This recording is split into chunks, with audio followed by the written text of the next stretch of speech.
호세아서 4장 1절부터 5절 말씀까지 제가 봉독을 해드리도록 하겠습니다.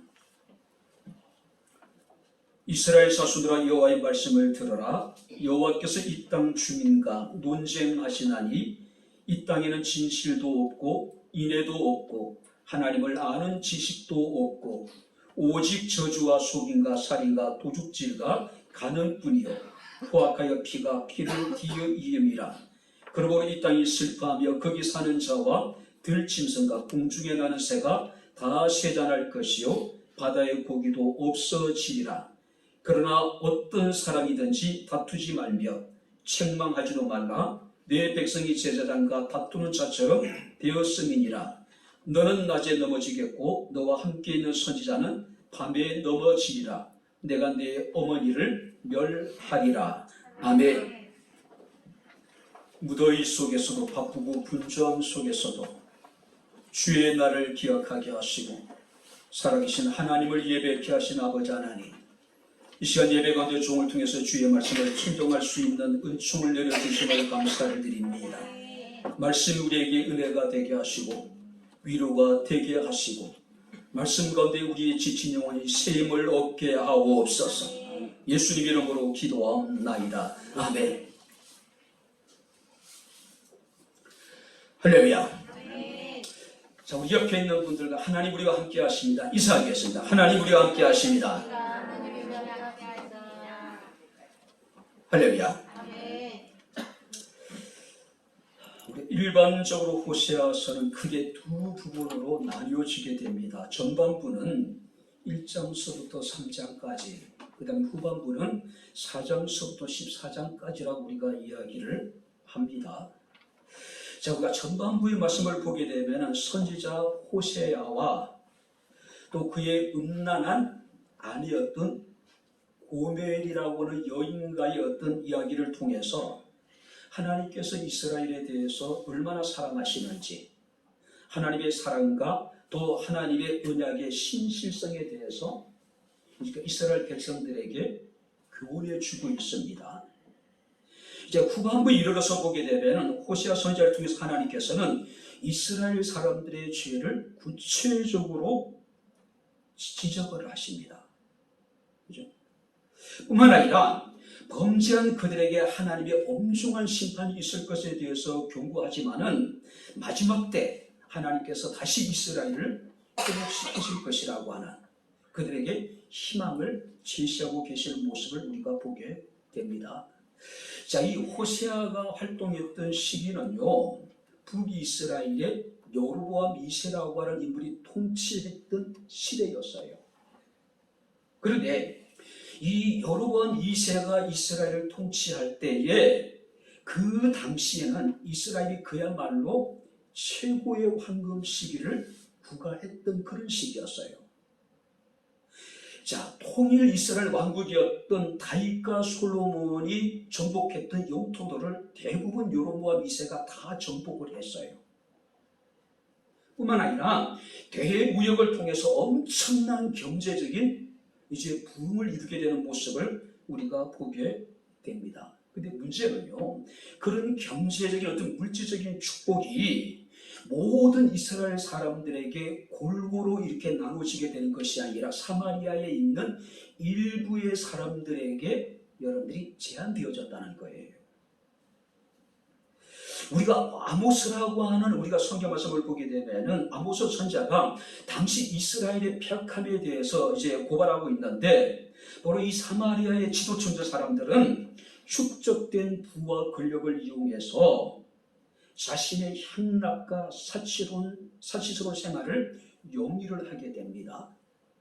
뿐만 아니라 자신들이 가진 그 힘을 가지고 여러분들이 연약한 자들, 힘이 없는 자들을 압제하고 처치하기도 하고, 자, 많은 부를 이루다 보니까 세속적인 이기심에 따라서 그들은 극심한 종교적인 타락에 빠지게 됩니다. 도덕적으로 윤리적으로 그들은 타락할 수밖에 없는 상황이 벌어지게 됩니다. 자, 그렇다면은 종교 지도자들이라도 제대로 그들이 정말 하나님의 말씀으로 그들을 책망하고 그들을 돌이키기를 원했느냐? 그것도 아니라는 거죠. 오히려 그들은 가진 자들의 존행에 대해서 침묵하고 반감하기 시작하는 겁니다. 한층 더 나가서 가진 자들의 편에 서서 여러분들이 연약한 자들을 압제하고 착취하기도 하고 더 큰 죄를 조장하기도 하는 단계까지 이르게 됩니다. 우리가 예레미야 6장 말씀을 보게 되면은 남왕국이었던 유다 왕국이 멸망하기 직전의 상황과 너무나도 비슷한 거예요. 우리가 예레미야 6장 13절 15절 말씀을 보게 되면은 이는 그들이 가장 작은 자로부터 큰 자까지 다 탐욕을 부리며 선지자로부터 제사장까지 다 거짓을 행했다고 이야기하고 있는 거예요. 그러니까 이 북이스라엘도 마찬가지였다는 거죠. 자, 그들이 백성의 상처를 가볍게 여기며 말하기를 평강하다, 평강하다, 평강하다 하나 실상은 평강이 없었어요. 그들이 말하는 평강이라고 하는 것은 가진 자들만이 누릴 수 있는 평강이었단 말이에요. 근데 마치 그것이 모든 사람들이 다 누릴 수 있는 평강인 것처럼 그들은 거짓하고 거짓되이 호도했다는 사실이에요. 뿐만 아니라 그들이 가정한 일을 행할 때 부끄러워하였느냐? 아니라 조금도 부끄러워하지 않을 뿐만 아니라 낯도 붉어지지 않았다. 얼굴도 붉히지 않을 정도로 그들은 양심에 화이 맞은 사람들이었다는 거죠. 근데 지금 호세아가 활동했던 북이스라엘도 마찬가지예요. 무역을 통해서 엄청난 물질의 어떤 번영을 이루었는지 모르겠지만은 영적으로는 타락하고 부패한 시대, 바로 그때가 호세아 선지자가 활동했던 그 시대입니다. 자, 이제 하나님께서는 더 이상 이스라엘의 죄악에 대해서 참고 넘어갈 수가 없는 상황까지 이르게 됩니다. 그래서 하나님께서는 이스라엘의 총체적인 어떤 이전 그 죄악에 대해서 선지자를 보내셔서 그들의 죄를 지적하시고 책망하시고 그들로 하여금 이제라도 돌이키라고 그들에게 촉구하고 있는데 그들은 결코 돌이키지 않습니다. 바로 하나님께서 이런 목적으로 호세아를 통해서 바로 이 호세아서를 기록하게 한 거예요. 자, 먼저 그렇다면 한번 1절을 우리 다시 한번 같이 읽겠습니다. 1절 다 같이 읽겠습니다.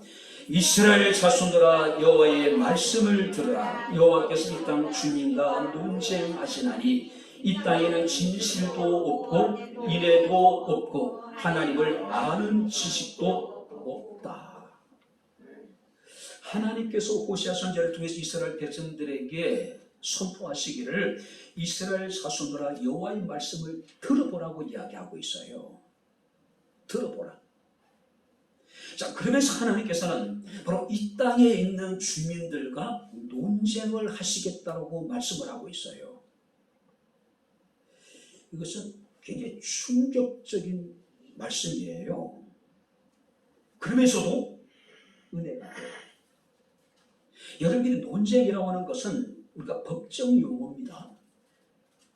자, 판사가 최종적으로 우리가 이제 무엇인가를 이제 그 판단을 하기 전에, 그러니까 이제 형량을 선고하기 전에 이제 검사 측과 또 여러분들이 그 반대편이 치열하게 여러분들이 논쟁을 벌이잖아요. 그죠? 증인도 세우기도 하고 많은 증거물을 내놓고 서로 공박을 하잖아요. 그죠? 자잘못을 따지는 작업입니다. 자, 그런데 하나님께서 지금 이미 타락할 대로 타락한 이스라엘 주민들과 함께 논쟁을 벌이시겠다는 이야기예요. 왜 충격이냐면은 하나님은 절대자이시잖아요. 하나님은 창조주가 되시는 하나님이셔요. 근데 이스라엘은 하나님이 창조하신 피조물이에요. 하나님의 택하신 당신의 소유였어요. 자, 그럼에도 불구하고 바로 이 이스라엘은 우리가 1절 말씀 보니까 진실도 없고 인애도 없고 하나님을 아는 지식도 없는 완악하고 폐역한 족속이었단 말이에요. 하나님이 그들에 대해서 임의대로 징계하실 수 있음에도 불구하고 하나님이 그들에 대해서 당신의 뜻대로 그들을 심판하실 수 있음에도 불구하고 그들과 그들의 죄에 대해서 한번 논쟁해 보자라고 지금 말씀하고 지금 계신 거예요. 우리가 호세아서 2장에 보게 되면 14절 15절 말씀 보니까 하나님이 이스라엘 백성들을 향해서 이렇게 말씀하십니다. 그러므로 보라, 내가 그를 타이를 것이다. 그를 타이를 것이다. 그리고 그들을 그친 돌로 데리고 나가서 말로 위로해 줄 것이고 거기서 비로소 그들의 포도원을 그들에게 주고 그들의 아굴 골짜기를 소망의 문으로 삼아 주시겠다고 말씀을 하고 있는 거예요. 자, 진실도 없고 이래도 없고 하나님을 아는 지식도 없는 폐역한 이스라엘 족속들에 대해서 하나님께서는 여러 가지 말로 그들을 타이르실 것이라고 말씀을 하고 있고 들로 데리고 나가서 그들을 위로해 주실 것이라고 이야기하고 있습니다. 뿐만 아니라 그들의 잃어버린 모든 것들을 다시 회복시켜 줄 뿐만 아니라 그들의 아굴 골짜기를, 고통의 골짜기를, 절망의 골짜기를 소망의 골짜기로 바꿔주겠다라고 지금 말씀하고 계신 거예요. 단번에 그들의 죄악에 대해서 심판하시는 것이 아니라, 벌을 내리시는 것이 아니라 그들이 스스로 돌이킬 수 있도록 끊임없이 그들을 타이르시고 하나님께서는 말로 그들을 위로해 주시겠다는 이야기예요. 다시 그들을 회복시켜 주겠다는 이야기예요. 인생의 아굴 골짜기, 고통의 골짜기, 절망의 골짜기를 걷는 우리들에게 그 골짜기를 소망의 물으로 삼아 주시겠다고 지금 말씀하고 있는 겁니다. 참 하나님은 우리에 대해 참 오래 참으시는 것 같아요. 하나님은 오래 참으심으로 그들을 타이르시고 오래 참음으로 그들을 위로해 주시고 그들이 잃어버린 모든 것들을 다시 회복시켜 주실 것이다. 자, 그렇다면 하나님이 그들과 논쟁을 하시고자 하는 이유가 무엇일까요? 오늘 성경 말씀을 보게 되면 1절 하반절에 기록되어져 있죠. 이 땅에는 진실도 없고 인애도 없고 하나님을 아는 지식도 없다. 오늘 성경 말씀 보니까 3번이나 반복해서 없다라고 이야기를 해요. 이 없다라고 의미는 어떤 의미냐면 아무것도 존재하지 않는 전무한 상태. 그러니까 하나님께서는 이 이스라엘 사람들에게는 어떤 진실도 이래도 하나님을 아는 지식도 찾아볼래야 볼 수도 없는 그 정도로 폐역하고 완악한 족속이었단 말이에요. 그래서 하나님께서는 그들에게 이러시기를 여호와의 말씀을 들으라. 내가 너희와 함께 논쟁하시겠다고 말씀을 하고 이 문제를 가지고 어쩌면 이 이스라엘의 모습은요 오늘을 살아가고 있는 우리의 모습을 대변해 준다고 이야기할 수가 있을 거예요. 우리를 참으로 제대로 믿는다라고 생각할 때가 많이 있죠. 우리는 그리스도인으로서 예배와 기도와 봉사활동도 하고 11조도 드리고 범사 하나님께 감사 인물도 드려요. 종교적인 의무를 우리가 다 감당합니다. 자, 그럼에도 불구하고 하나님께서 정말 우리에게 있기를 원하시고 정말 하나님 우리에게 찾기를 원하시는 것, 요구하시는 것, 그것은 진실이고 그것은 이래고 그것은 하나님을 아는 지식인데 문제는 뭘까요? 이런 것들이 없다는 이야기예요.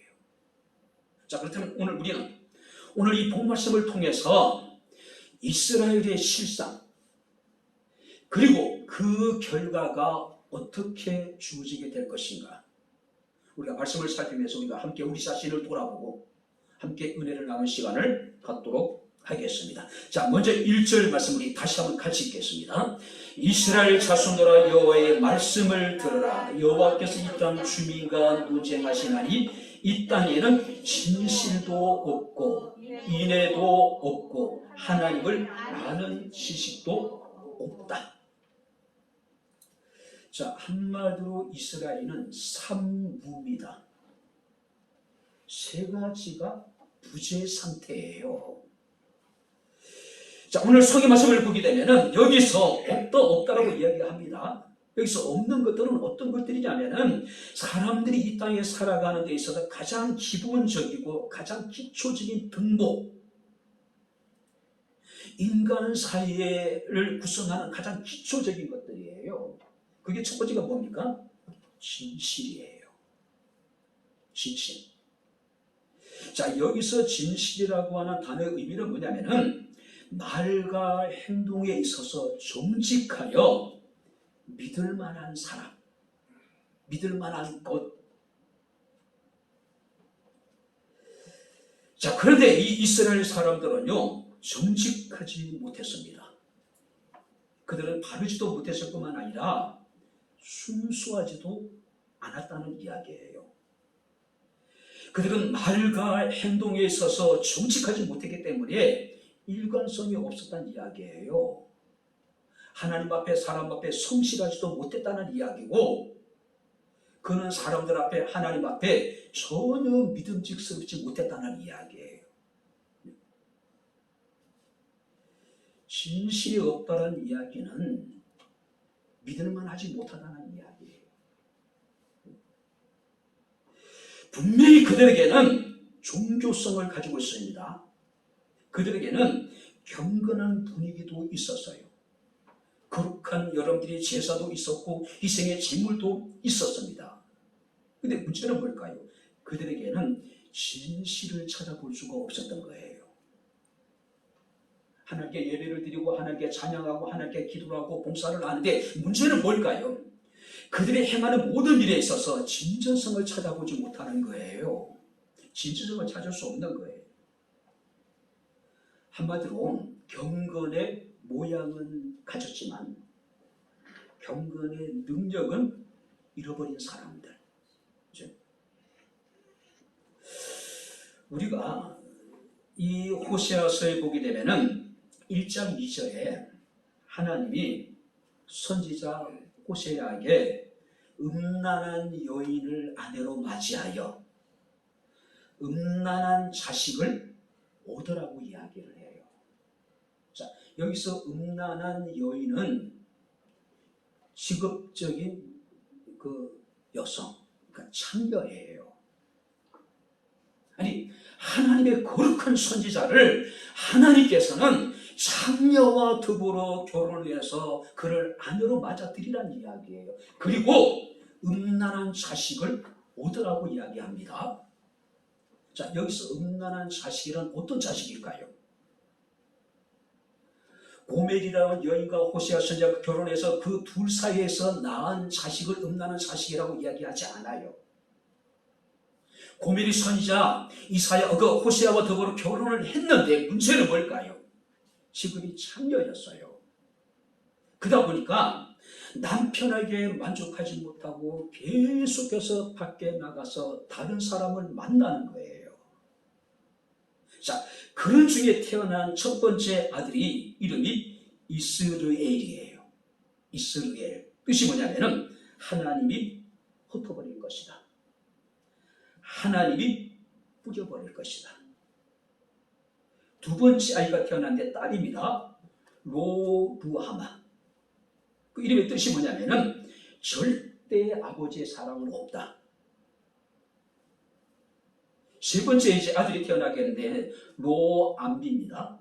너희는 결코 내 백성이 아니다. 아니, 하나님이 선지자에게 창녀와 결혼해서 너는 음란한 자식을 낳으라고 했어요.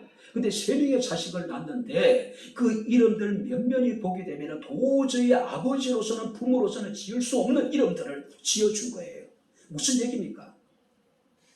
다 호시아의 자식들이 아니란 이야기예요.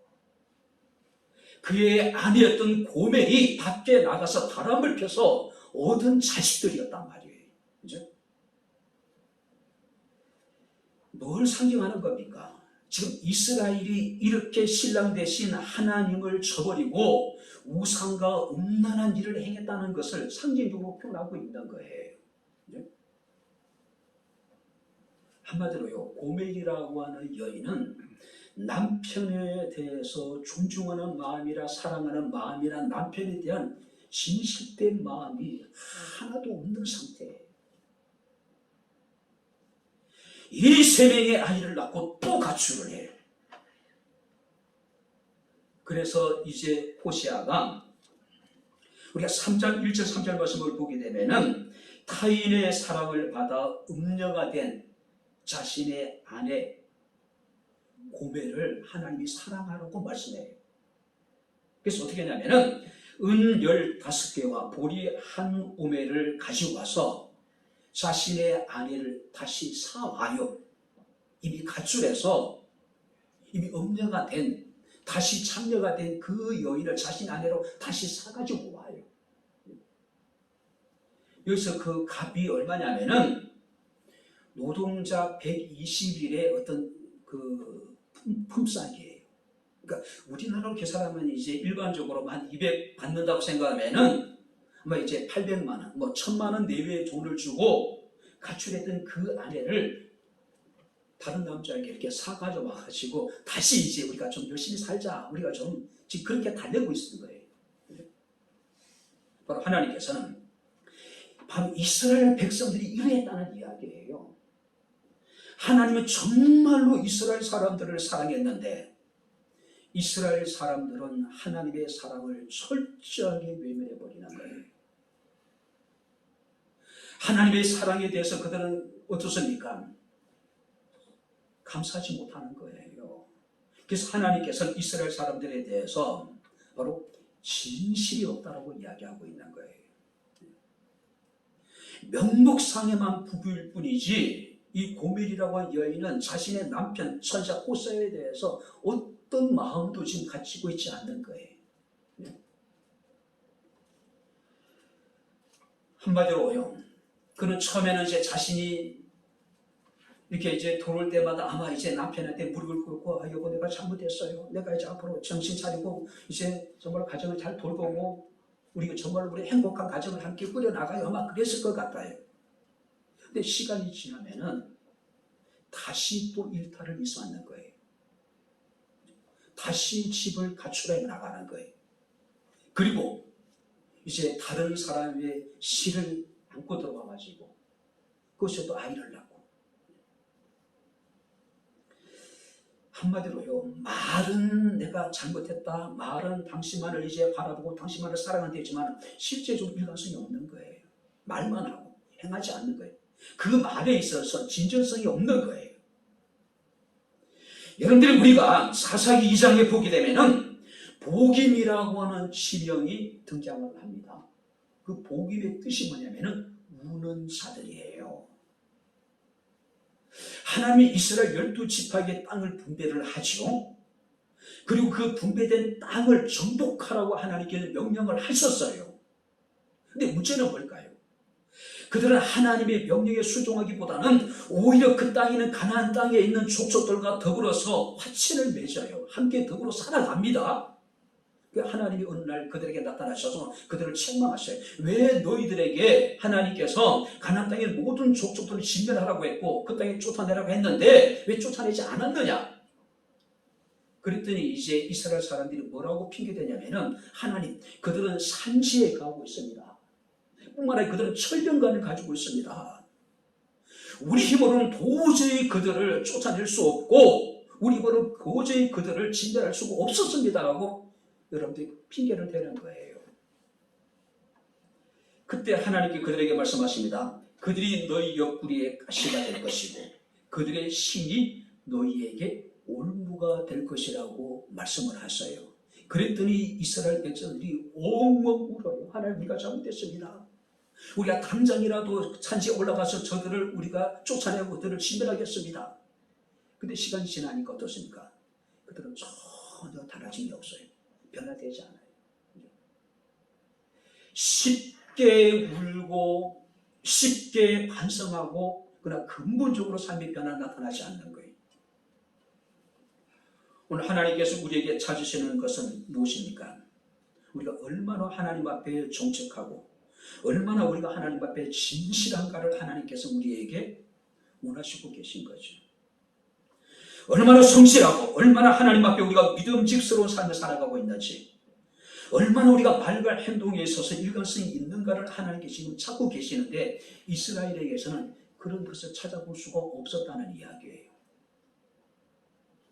다윗은 시편 19편 14절에 하나님께 기도하기를 나의 반석이시오 나의 구속자신 여호와여 나의 입의 말과 마음의 묵상이 주님 앞에 연락되기를 원하나이다. 할렐루야. 자신의 말과 생각하는 것이 하나님 앞에 진실하기를 원했다는 이야기예요. 이 다윗의 기도가 우리의 기도가 될 수 있기를 주님 이름으로 축원합니다. 두 번째 말씀을 보시기 바랍니다. 1절 말씀을 다시 보겠습니다. 이스라엘 자손들아 들으라 여호와의 말씀을 들으라. 여호와께서 이 땅 주민과 논쟁하시나니 이 땅에는 진실도 없고 인애도 없고 하나님을 아는 지식도 없고 진실도 없고 두 번째 뭐도 없습니까? 인애도 없고. 자, 여기서 인애라고 하는 것은 헤세드라고 하는 단어를 사용합니다. 서로를 향한 관심과 뜨거운 사랑. 자, 여기서의 헤세드의 뜻은 뭐냐면은 하나님과의 언약적인 사랑. 언약적인 사랑. 하나님과 이스라엘 사람들은 언약적인 사랑을 맺었습니다. 문제는 뭐냐면은 언약에는 반드시 책임이 따라요. 이것은 상호간의 책임이에요. 여러분들 우리의 자녀들이 장성해서 우리 역시도 마찬가지겠죠. 나이가 들어서 이제 배우자를 만나서 결혼을 하죠. 이 두 간의 사랑은 언약적인 사랑이에요. 언약에는 반드시 책임이 따라요. 자, 그렇기 때문에 부부는 어떻습니까? 서로 간의 신의를 지켜야 될 것이고 뿐만 아니라 책임을 다해야 되겠죠. 남편으로서의 책임, 아내로서의 책임, 그죠? 이것이 언약적인 관계 속에서의 우리가 반드시 져야 될 책임이라는 거예요. 하물며 우리가 하나님을 사랑한다고 하고 하나님 우리를 사랑한다고 우리가 믿으면서 우리가 그 사랑에 대해서 아무런 책임을 지지 않는다면 그 사랑이 온전한 사랑이라고 이야기할 수 있을까요?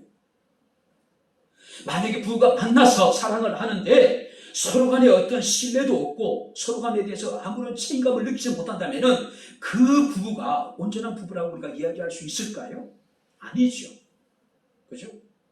무림한 부부죠. 명목상의 부부일 뿐이에요. 자, 그런데 오늘 성경 말씀과 이스라엘 백성들은요, 하나님의 사랑을 철저하게 저버립니다.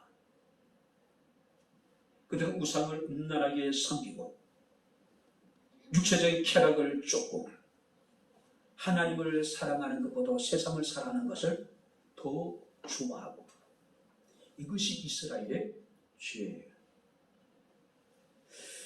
오늘 여러분들이 호시아 당시 북이스라엘은 아까 말씀드렸지만은 무역을 통해서 엄청난 경제적인 번영을 이루게 됩니다.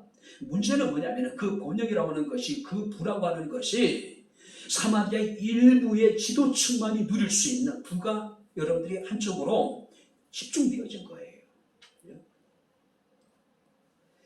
자, 권력을 가진 사람들이 이 권력을 가지고 자기 백성들을 좀 더 편안하게 살 수 있도록 그렇게 노력해야 되는데 오히려 그 권력 가지고 힘이 없는 사람들을 압제하고 처치하고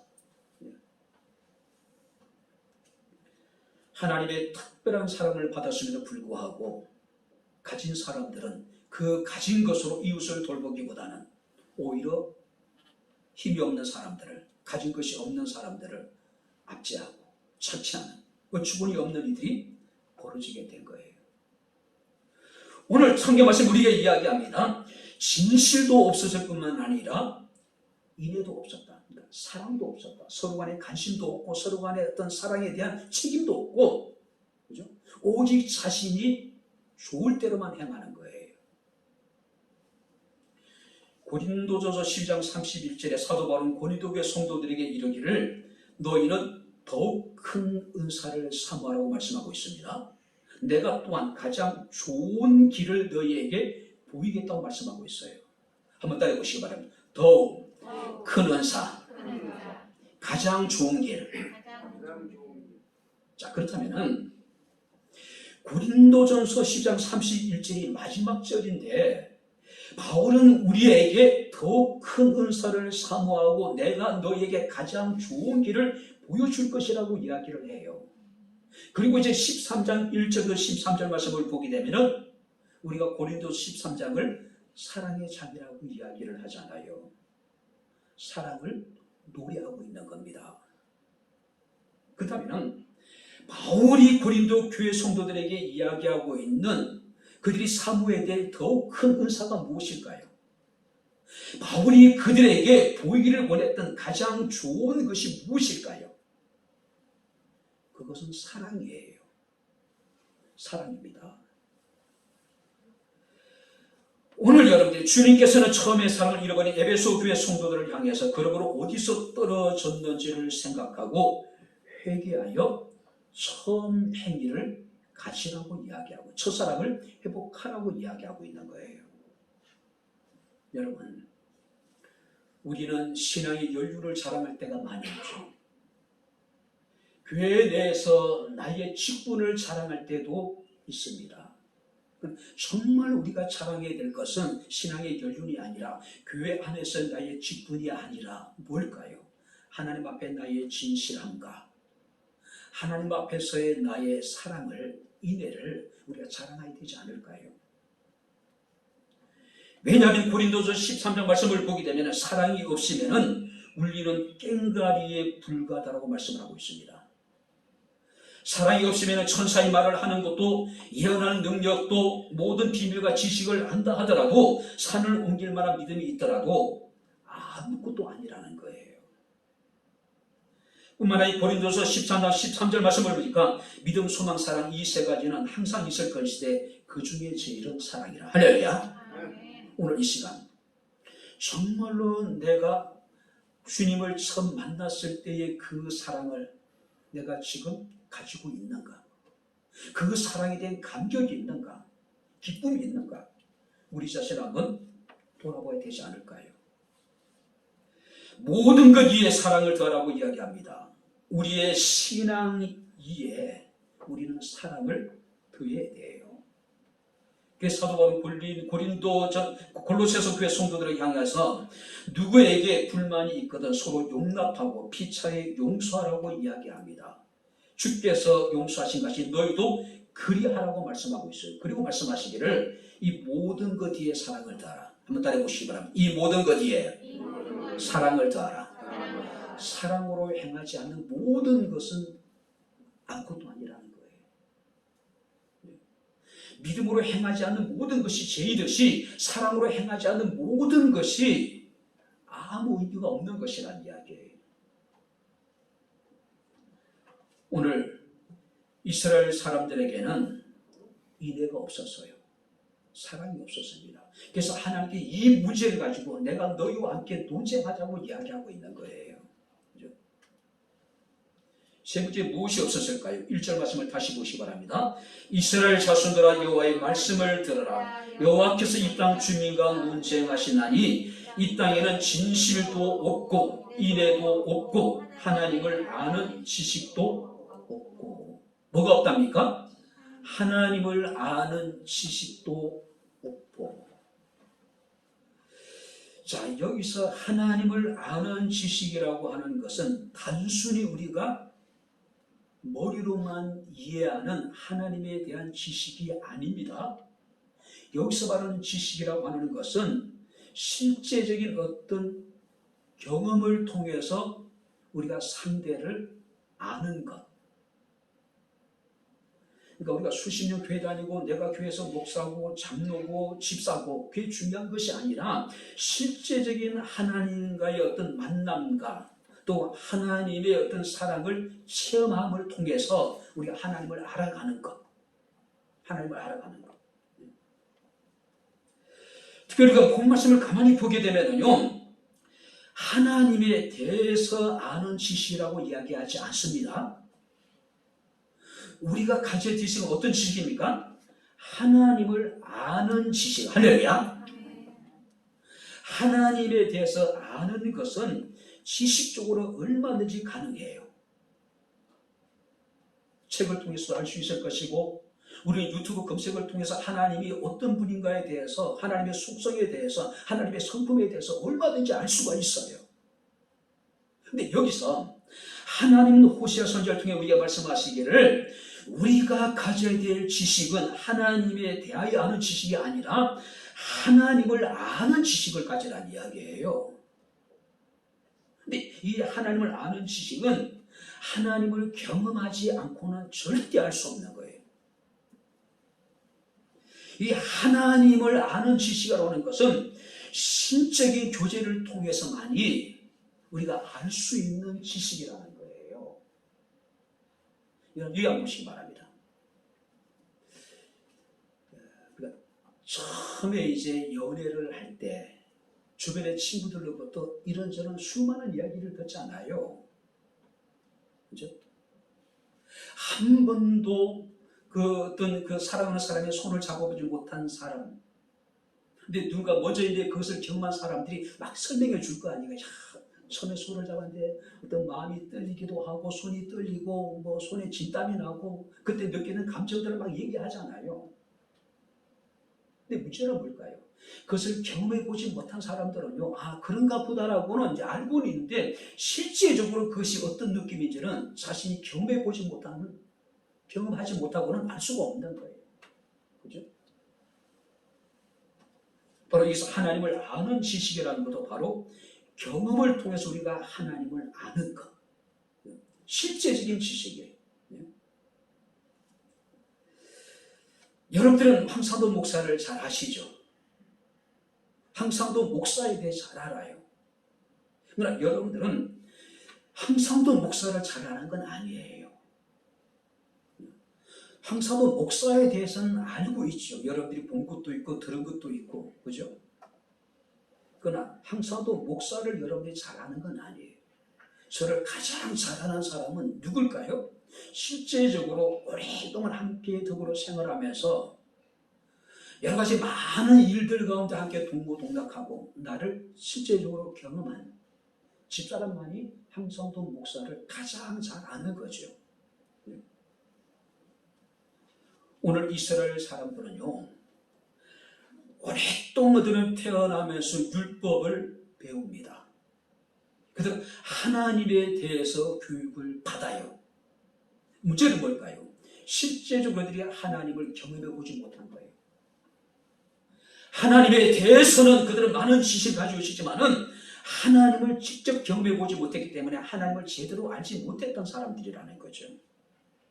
그래서 사도 바울은 로마서 1장 21절에 하나님을 알되 하나님을 영화롭게도 아니하며 감사하지도 아니하고 오히려 그 생각이 허망하여지며 미련한 마음에 어두워졌나니. 무슨 얘기예요? 하나님을 아는데 실제적으로 하나님을 경험해 보지 못했기 때문에 하나님을 영화롭게도 못하고 하나님께 감사하지도 않았다는 이야기예요. 사랑하는 성도 여러분들, 하나님을 경험해 보지 못하고 하나님을 알지 못하면요, 하나님을 신뢰하지 못합니다. 하나님을 경험해 보지 못한 사람들은 하나님의 뜻을 이해할 수가 없어요. 하나님의 뜻을 이해하지 못하다 보니까 작은 문제 앞에서도 원망하고 불평할 수밖에 없는 거죠.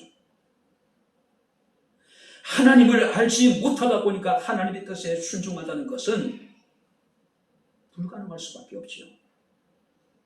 하나님을 알지 못한다고 하는 것은 자신의 존재의 권한을 알지 못한다는 이야기고, 하나님을 알지 못하다 보니까 자기 교만과 오만해지게 될 것이고, 결국은 그는 실패할 수밖에 없을 것이고 망할 수밖에 없을 거예요. 그래서 오늘 우리가 6절 말씀을 보시기 바랍니다. 내 백성이 지식이 없으므로 망하는도다. 하나님의 존재, 하나님을 아는 참된 지식이 없다 보니까 결국 그들은 자신들의 무지함으로 인하여서 망할 수밖에 없었다는 이야기예요. 사랑하는 성도 여러분들, 물리학자 아이삭 뉴턴이라고 하는 분이 인생의 말년에 극심한 치매에 여러분들이 고생을 해요. 아무것도 기억하지 못하는 거예요. 그를 사랑하는 제자들이 어느날 그에게 참 힘들게 그 집에로 고통당하고 있는 그 스승에게 답답한 마음에 이렇게 물었습니다. 선생님, 지금 알고 계신 것이 있으십니까? 뉴턴이라고 하는 위대한 그 물리학자가 이제 모든 것을 다 기억 못하는 거예요. 아무것도 모르는 거예요. 그를 바라보는 제자들의 심정이 어땠겠어요? 그래서 물었습니다. 선생님이 알고 계신 것이 있습니까? 그게 무엇입니까? 그때 뉴턴이 그런 얘기를 했다 그래요. 내가 죄인이라는 것과 그리고 예수께서 내 주가 되신다는 것, 이 두 가지는 내가 확실히 알고 있지. 할렐루야. 하나님이 어떤 분인가를 알면 그 하나님 앞에 내가 죄인이라는 것을 깨닫게 되고 그분이 나의 구주가 되심에 대해서 우리 인정할 수밖에 없는 거예요. 문제는 뭘까요? 우리는 하나님을 실제적으로 경배해 보지 못한 거예요. 그러니까 하나님을 제대로 우리가 모르는 겁니다. 하나님을 모르니 신뢰할 수도 없을 것이고 하나님 뜻을 이해할 수도 없고 하나님 뜻을 이해하지 못하다 보니까 문제 때마다 원망하고 불평하기도 하고 하나님의 뜻에 순종하지 못하고 자신의 존재의 근원을 알지 못하고 결국 교만해지게 되고 오만해지게 되고 결국 멸망할 수밖에 없는 거죠. 바로 하나님께서는 그들에게 진실을 원했고 인애를 원했고 하나님을 아는 지식이 있기를 원했지만은 그들은 아무것도 없었어요. 자, 오히려 그들에게 2절 말씀에 뭐가 있었습니까? 오직 저주와 속임과 살인과 도둑질과 간음뿐이요 포악하여 피를 뒤이옵니다. 무슨 얘기예요? 이게 보세요. 여로보암 2세 때 무역을 통해서 어마어마한 경제적인 번영을 이루었습니다. 그죠? 문제는 그들이 진실이 없고 사랑이 없고 하나님 아는 지식이 없다 보니까 그 물질적인 번영은 축복이 아니라 그럼 뭡니까? 영적으로 도덕적으로 윤리적으로 그들의 타락을 부채질하는 결과를 초래하게 되는 거예요. 여러분들이 우리가 많은 것을 소유하는 것도 물질적인 축복을 받는 것도 중요하지만 더 중요한 게 뭘까요? 우리가 진실함과 정말로 인애와 하나님을 아는 바른 지식을 갖지 않으면 우리에게 주어진 축복이라고 여기는 그 물질이 오히려 우리에게 가시가 되고 올무가 될 수 있다는 거죠. 지금 이스라엘이 그런 상황이에요. 자, 그렇다면 아무것도 갖지 못한 이스라엘 사람들, 자, 그들에게 주어진 결과가 뭘까요? 3절 말씀을 보시기 바랍니다. 3절 다 같이 읽겠습니다. 그러므로 이 땅이 슬퍼하며 거기 사는 자와 들짐승과 공중에 나는 새가 다 쇠잔할 것이요 바다의 고기도 없어지리라. 3절 말씀을 보세요. 그 땅이 슬퍼하게 될 것이고 인간의 범죄로 인간의 타락으로 인해서 사람들만이 고통을 당하는 것이 아니라 그 땅이 슬퍼하게 될 것이다. 그 땅이 슬퍼하게 될 것이라고 하는 어떤 의미냐면은 이스라엘의 범죄로 말미암아 전쟁과 기근으로 하나님이 그들에게 약속하셨던 젖과 꿀이 흐르는 그 땅이 황폐하게 될 것이다. 쓸모없는 땅이 될 것이라는 거죠. 뿐만 아니라 4절 말씀을 보시기 바랍니다. 그러나 어떤 사람이든지 다투지도 말며 책망하지도 말라. 내 백성들이 제사장과 다투는 자처럼 되었다. 내 백성이 누가 다툰대요? 제사장과 다툰대요. 제사장과. 자, 그들이 범죄했을 때 하나님은 제사장을 통해서 그들을 바른 길로 지도하기를 원하셨습니다. 문제는 타락한 그들은 제사장의 말을, 교훈을 듣지 않는 거예요. 제사장은 당시에 재판관의 역할도 했습니다. 근데 문제는 재판장이 올바른 재판을 했음에도 불구하고 이스라엘 사람들이 그 재판에 불복하는 겁니다. 그리고 제사장들과 서로 다투는 거예요. 디모데후서 4장 3절 4절 말씀을 보게 되면은 때가 이르니 사람이 바른 교훈을 받지 아니하며 기가 가려워서 자기의 사욕을 따를 스승을 많이 두고 또 그 길을 진리에서 돌이켜 허탄한 이야기를 따르게 될 것이다. 그러니까 그러니까 제사장이 되는데 그 제사장이 자기 백성들을 책망하고 그들을 지도하고 그들을 바른 길로 인도하기를 원하는데 백성들이 그 제사장의 말을 듣지 않았다는 이야기예요. 그리고 제사장이 정당한 판결을 했음에도 불구하고 그들이 불복하고 제사장에게 막대에 들었다는 이야기예요. 가정에서 부모의 권위가 끝없이 추락하고 있죠. 학교에서는 교사의 권위가 추락합니다. 교사가 초등학생들한테 뺨을 맞는 일이 벌어지고요. 교사가 교단에 서서 학부모에게 구타당할 일이 벌어지기도 하고, 어처구니 없는 세상이 미쳐 돌아가는 것 같아요. 국가의 정치 지도자들의 권위가 상실되고 교회에서의 어떤 목회자의 권위가 상실되는 그런 시대를 우리가 살아가고 있는 거예요. 이런 사회를 우리가 건강한 사회라고 이야기할 수 있을까요?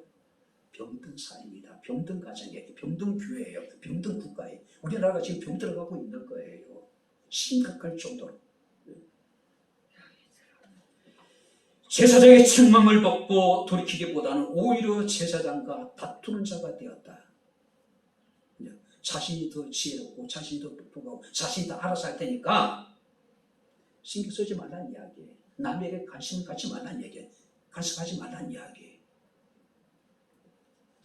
뿐만 아니라 5절에 뭐라고 이야기하고 있습니까? 너는 낮에 넘어지겠고 너와 함께 있는 선지자는 밤에 넘어지리라. 내가 네 어머니를 멸하리라. 자, 어머니를 멸하겠다. 그 전에 뭐라고 얘기하면은 너는 낮에 넘어지고, 이 너라고 하는 것은 제사장입니다. 그리고 선지자는 밤에 넘어지고 내가 네 어머니를 멸할 것이다. 자, 여기서 제사장은 낮에 넘어지고 선지자는 밤에 넘어진다는 이야기는 이게 밤과 낮은요 특정한 시간을 말하는 게 아닙니다. 항상 밤과 낮 항상 넘어지고 여기서 넘어진다는 얘기는 몸의 균형을 잃어버리고 제대로 자기 자신을 유지하지 못한 채 비틀거리면서 걸어간다. 무슨 얘기입니까? 제사장과 선지자들이 영적으로 타락했기 때문에 자기 백성들에게 무지하고 무익하고 무능해서 올바른 길로 인도하지 못한다는 이야기예요.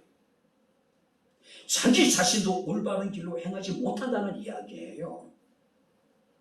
어쩌면요 저의 모습이 있을 것이고 어쩌면 한국 교회 목회자들의 모습일 수 있을 거예요. 목회자들이 흔들고 있는 겁니다. 목회자들이 세상에 취해서 비틀거리고 있는 거예요. 목회자들이 좌우 논리에 사로잡히고 진영 논리에 사로잡히고 보수와 진보에 여러분들이 나눠져가지고 제정신을 차리지 못하는 거예요. 특별히 여기서 내 어머니를 멸한다고 이야기합니다. 여기서 어머니는 하나님께서 멸하실 대상, 그것이 어머니인데 여기서 어머니는 결국 이스라엘을 말하는 거예요. 결국은 하나님께서는 이스라엘을 심판하시겠다, 이스라엘을 멸하시겠다고 지금 말씀하고 있음을 우리가 보게 됩니다. 바로 그래서 하나님께서는 내가 너희와 논쟁하자, 우리가 함께 한번 토론 좀 해보자는 이야기예요. 여기서 논쟁한다는 이야기는 마지막까지 그들에게 하나님께서 그들의 죄를 깨닫게 하고 그들이 스스로 돌이켜서 하나님께 돌아오기를 원했었던 거예요. 그들이 참으로 진실하기를 원했고 그들이 사랑하기를 원했고 그들이 하나님 아는 지식을 정말로 제대로 가지고 있기를 원하셨어요. 그런데 이런 논쟁에도 불구하고 그들은 어떻습니까? 자신의 죄를 깨닫지 못해요. 그들은 여호와께로 돌아오지 않습니다. 아무것도 달라지지 않아요. 결국 하나님께서는 결론은 뭡니까? 내 어머니를 멸할 것이다. 이스라엘 하나님이 심판하시겠다는 이야기예요. 이제 말씀을 마치도록 하겠습니다. 오늘을 살아가고 있는 우리의 모습은 어떻습니까? 자, 여기 보세요. 있어야 할 것이 없으면요, 그 자리에 없어야 될 것들이 자리 잡게 됩니다. 진실이 없고 사랑이 없고 하나님을 아는 지식이 없으니까 그 자리에 저주와 속임과 살인과 도둑질과 간음이 또 황만히 그들에게 자리를 잡고 있는 거예요. 큰 넓은 땅에 꽃을 심으면 잡초가 자라기 힘들어요. 그러나 그 넓은 땅을 내버려두고 잡초만 뽑다 보면 결국 우리가 지쳐요. 우리의 마음속에 있어야 될 것이 무엇입니까? 진실된 믿음이 아닐까요? 진실된 사랑이 아닐까요? 하나님을 바르게 아는 참된 지식을 하나님께서 우리에게 원하시는 것이 아닐까요? 말과 행동에서 정직하고 믿을 만한 사랑, 하나님을 향해서 또 서로에게 뜨거운 관심을 가지고 서로 사랑하는 사람들, 하나님을 아는 참된 지식을 가지고 하나님을 섬기고 교회를 섬기고 주의 사명을 감당하는 성도들, 우리 모두가 됐으면 좋겠습니다. 할렐루야. 한번 따라해 보시기 바랍니다. 진실하게 하소서, 서로 사랑하게 하소서, 하나님을 아는 지식을 더하소서. 할렐루야. 기도하겠습니다. 참 좋으신 아버지 하나님, 하나님의 은혜와 사랑을 진심으로 감사합니다.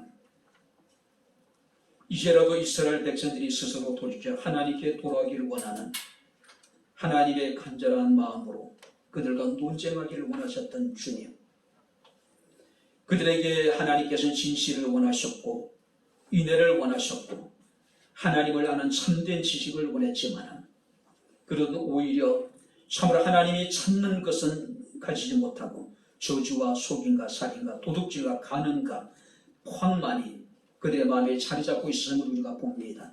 주여, 원합니다. 우리로 진실하게 하옵소서. 우리가 서로 사랑하게 하옵소서. 하나님을 아는 지식을 날마다 우리에게 더하여 주옵소서. 예수님 이름으로 기도합나이다. 아멘.